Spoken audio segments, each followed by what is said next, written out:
예루살렘 성벽을 봉헌하게 되니 각처에서 레위 사람들을 찾아 예루살렘으로 데려다가 감사하며 노래하며 제금을 치며 비파와 수금을 타며 즐거이 봉헌식을 행하려 하며 이에 노래하는 자들이 예루살렘 사방들과 느도바 사람의 마을에서 모여들고 또 백길갈과 게바와 아스메웻 들에서 모여들었으니 이 노래하는 자들은 자기들을 위하여 예루살렘 사방의 마을들을 이루었습니다. 제사장들과 레위 사람들이 몸을 정결하게 하고 또 백성과 성문과 성벽을 정결하게 하니라.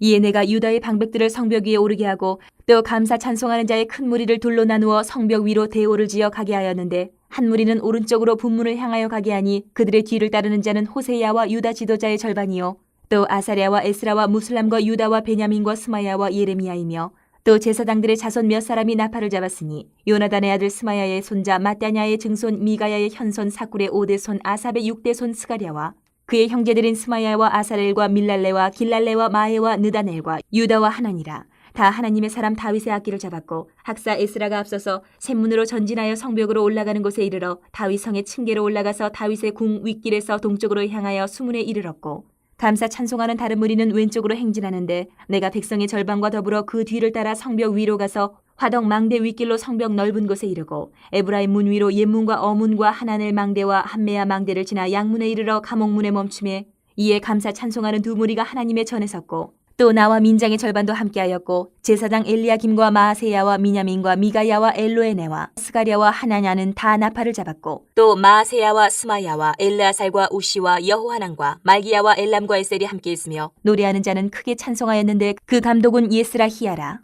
이날에 무리가 큰 제사를 드리고 심히 즐거워하였으니 이는 하나님이 크게 즐거워하게 하셨습니다. 부녀와 어린아이도 즐거워하였으므로 예루살렘이 즐거워하는 소리가 멀리 들렸느니라.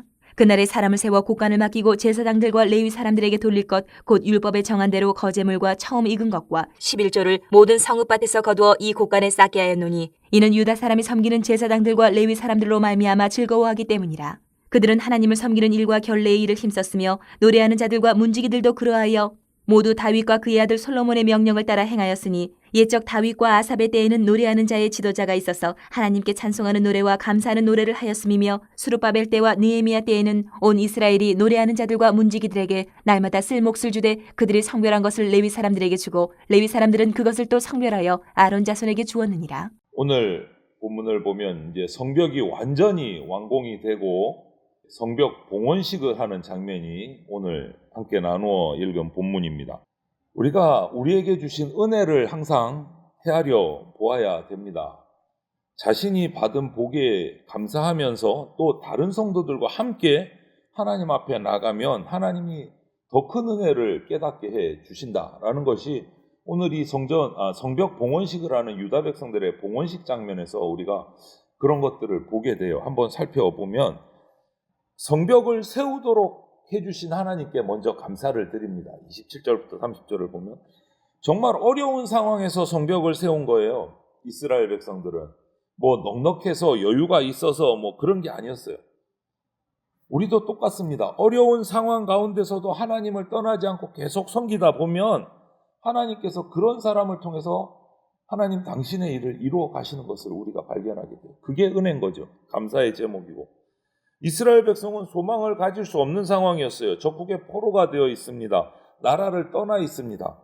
그런데 하나님의 은혜로 포로 생활에서 풀려나게 됐습니다. 그리고 여러 대적들이 방해하는 가운데서도 중간에 멈출 때도 있었고 정말 힘들게 결국은 성벽도 재건해냈어요. 그것을 감사하면서 오늘 하나님께 드리는 봉헌식을 거행을 한 겁니다. 우리가 이런 봉헌식을 시작하는 이런 유대 백성들의 모습을 보면서 내 삶도 한번 돌아봐야 되겠다라는 생각이 들어요. 왜 이런 어려움이 생기지? 내 인생에? 이런 것들을 도저히 이유를 헤아릴 수 없을 때가 있어요. 그런데 그때 믿음을 잃지 않고 주님이 베푸시는 은혜를 우리가 바라볼 수 있어야 됩니다. 어제 본문에서도 말씀을 드렸지만 하나님의 은혜는 내 때에 오고 내 때에 끝나는 것이 아니다. 긴 세월 대를 이어 걸쳐서 역사하시는 하나님을 믿음의 눈으로 바라봐야 그게 하나님의 은혜인 줄을 깨닫게 된다. 그래서 하나님께 감사할 줄 아는 성도가 되어야 됩니다. 우리 선조들의 그 어려움을 통해서 나에게 은혜가 될 때가 있고 나를 통해서 나의 다음 세대가 하나님의 은혜가 올 때도 있다라는 거죠. 이스라엘 백성들은 그것들을 바라보면서 드디어 감사합니다. 1, 2년 만에 성전이 뚝딱 지어진 게 아니에요. 자신의 앞 세대로부터 그 포로 생활의 고통으로부터 하나하나 쌓여져서 지금 와서 이 세대가 성전도 성벽도 다시 재건하고 봉헌식을 하게 된 거예요. 그래서 봉헌식을 하면서 이스라엘 백성들은 정말 기쁘고 감격스러웠을 거예요. 과거의 모든 일들을 회상하면서 그 가운데 하나님께서 결국은 이 이스라엘 성을 다시 쌓게 해주신 데 대한 감사, 기쁨이 있는 거예요. 귀환해서 대적들의 위협에 시달면서도 자기 집보다 성전을 먼저 헌신하는 그들의 그 헌신에 하나님께서 결국은 이 왕공의 기쁨을 맛보게 해주신 거예요. 그래서 오늘 기록을 보면 봉헌식에서 정말 크게 기뻐했다, 감사와 찬양을 드리면서 행진했다, 이 말들이 나와요. 그 중 자세한 내용을 보면 제사장 자손 중에서 한 부분은 나팔을 잡고 한 사람은 또 한 부분은 다윗의 악기를 잡고 찬양하며 노래하며 정말 잔친 거예요. 다윗 시대에 드렸던 그 예배와 찬양이 회복됐다. 온 무리가 성벽이 완공되었음을 선포하면서 하나님께 감사를 드린 거예요. 우리도 이 유대 백성들의 이 봉헌식을 보면서 주님의 은혜에 감격해야 되는 거죠. 내 업적 바라보고 감탄하는 게 아니고 주님이 나를 통해서 하신 일들, 그 주님의 은혜 부어주심에 감사해야 돼요. 내가 이런 일을 해서 이게 아니에요. 내가 하나님께 쓰임받고 하나님이 내게 은혜 주신 그 은혜에 대해서 감사를 해야 되는 거예요. 우리가 지금 어려움에 있고 낙심에 있다면 지금까지 베풀어 주신 은혜를 다시 한번 헤아려 봐야 돼요. 그래야 위로를 받고 용기를 얻게 됩니다. 감사하는 마음으로 하나님께 예배를 드린다. 이것은요, 무엇보다 우리 성도 그리스도인에게는 큰 유익이 되는 거예요. 감사할 줄 안다. 그래서 하나님께 예배 드린다. 이것처럼 큰 힘이 되는 게 없어요. 그래서 그 모습을 좀 더 자세히 보면 38절부터 보면 백성들이 찬양대를 앞세우고 성벽 위로 올라간 것 같아요. 두 떼를 나눠서 하나는 오른쪽으로 들고 하나는 왼편으로 들고 성벽을 쫙 두 반으로 나누어서 찬양하면서 성벽을 한 바퀴 삥 둘러서 성전으로 내려갑니다. 오른쪽 왼쪽으로 나누어서 성벽을 한 바퀴 도는 거예요. 그리고 하나님 앞에 섰어요. 성벽은 튼튼하게 지어졌고 백성들은 크게 기뻐하고 제사장과 레위인들과 함께 악기를 들고 찬양하면서 노래하면서 성전으로 나아가는 거예요. 그리고 성전에 도착해서는 큰 희생의 제사를 드렸어요. 하나님께 그 주신 은혜에 기쁨으로 감사하는 모습인 거예요. 하나님께서는 성벽도 받아주시고 그들의 찬송도 받아주시는 거예요. 감사로 제사를 드리는 자가 하나님을 영화롭게 할 수 있습니다. 감사할 이유가 있을 때만 감사하는 것은 별로 바람직한 것은 아니에요. 이스라엘 백성이 어려운 상황에서도 작은 것 하나하나 감사하면서 그 어려움을 하나님이 주신 은혜로 극복해 나가고 결국은 하나님이 더 큰 은혜를 주셔서 성전도 성벽도 다 완공하게 하십니다. 여러분, 우리 교회가 뭡니까? 교회. 부름받은 자들의 모임이에요. 부름받은 자들의 모임. 하나님께 부름받은 자들의 모임. 성도 한 사람이 하나님을 높이고 찬양하는 일도 중요하지만 교회는요, 부름받은 지체들이 한 몸을 이루어서 주 안에서 하나님을 높이는 것, 이게 더 큰 의미가 있는 것이 교회예요. 교회. 믿음의 공동체, 개인이 아니고.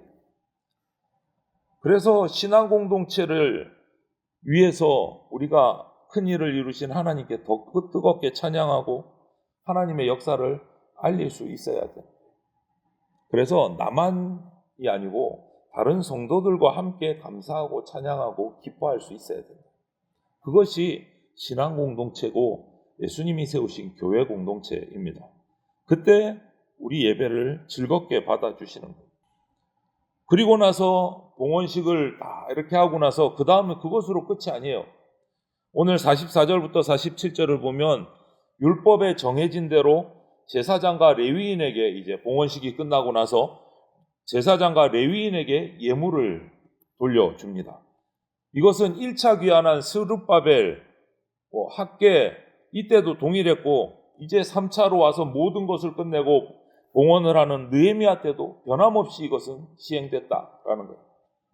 성전 일을 맡은 자들에게 날마다 성전 일을 끊임없이 할 수 있도록 그들에게 필요한 몫을 주었어요. 하나님의 일을 맡은 이들에게 처음 익은 열매 11조를 돌려서 율법에 정한 대로 돌려드렸어요.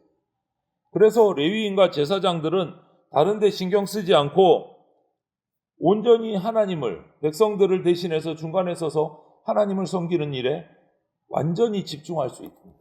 완전히. 이 말은 한마디로 뭐냐? 하나님께, 이스라엘이 하나님께 감사하고 예배하는 일이 끊어지지 않았다라는 뜻이에요. 제사장과 레위인이 성전의 일에 몰두할 수 있었다, 전념할 수 있었다는 것은 유대 백성이 하나님께 감사 예배 드리는 일이 끊어지지 않고 계속 이어졌다라는 뜻이에요. 왜? 계속 와서 예배를 드리고 제사를 드려야 그 11조가 레위인에게 돌아가고 제사장들에게 돌아가기 때문에, 제사가 뚝 끊어지면, 하나님께 나오는 백성들이 끊어지면 레위인과 제사장은 삶이 안 되는 거예요. 하나님을 예배하는데, 성전을 돌보는데 집중할 수가 없어지는 거예요. 여러분, 여기서 하나님이 택한 백성과 그렇지 않은 이방 백성과의 차이점이 나옵니다. 이스라엘 백성이 다른 나라와 구별되는 지점은 경제력이 부자다, 군사력이 강하다, 그게 아니에요. 이스라엘 백성과 다른 나라와의 구별되는 지점은 이스라엘 백성은 하나님께 예배드리는 백성입니다. 이게 차이점이에요. 거룩하게 구별된 백성. 그리스도인과 불신자의 세상 사람들과의 차이점은 부자다, 예수 믿으니까 돈 많이 벌더라, 이게 아니에요. 세상적인 복이 아니에요. 하나님의 백성으로 예배드린다, 구별되었다, 거룩하게. 그게 우리 성도가 아닌 사람들과의 차이점이에요. 다른 데서 차이점을 찾으면 안 됩니다. 우리는 잊지 말아야 됩니다. 내 욕심 채우려고 어떤 성도들을 보면 성도라고 말해야 되나? 하여간 교회 출석은 하시는데 투자하는 마음으로 하나님께 헌금도 하고 헌신도 하는 분들이 있어요. 이게 무슨 말이냐면 복 받으려고, 자기 세상 복 받으려고 헌금도 하고 헌신도 하는 분이 있어요. 이건 투자예요, 투자. 하나님을 예배하는 게 아니에요. 오늘날 시대가 그렇게 돼가고 있는데 교회가 거기에 영향을 받고 있다는 거예요. 안타깝게. 시대가 흐를수록 개인적인 시대가 돼가요. 자기 만족을 위해서 살아가는 사회 분위기가 만들어져 있어요. 자기 만족을 위해서. 그래서 성도들조차도 그 영향을 받아서 자기 만족을 위해서 헌금을 하고 자기 만족을 위해서 헌신을 하는 경우들이 생겨요. 하지만 교회, 부름받은 자의 모임, 성도, 거룩하게 구별된 무리는 다른 어떤 일보다 하나님을 섬기는 일을 우선해야 됩니다. 사역자들도 예물이 하나님께 바르게 예배드리기 위해서 드려진 것이다 라는 것을 잊지 말아야 돼요.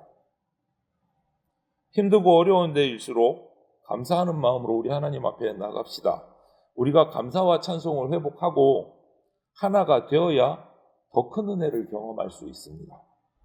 우리는 그리스도인입니다. 하나님께 부름받은 거룩한 백성입니다. 하나님께 감사와 찬양과 헌신을 온전히 드릴 때 형통의 은혜를 누릴 수 있습니다. 그러한 축복을 풍성하게 누리는 저와 여러분들이 되시기를 주님의 이름으로 축원을 드립니다. 아멘.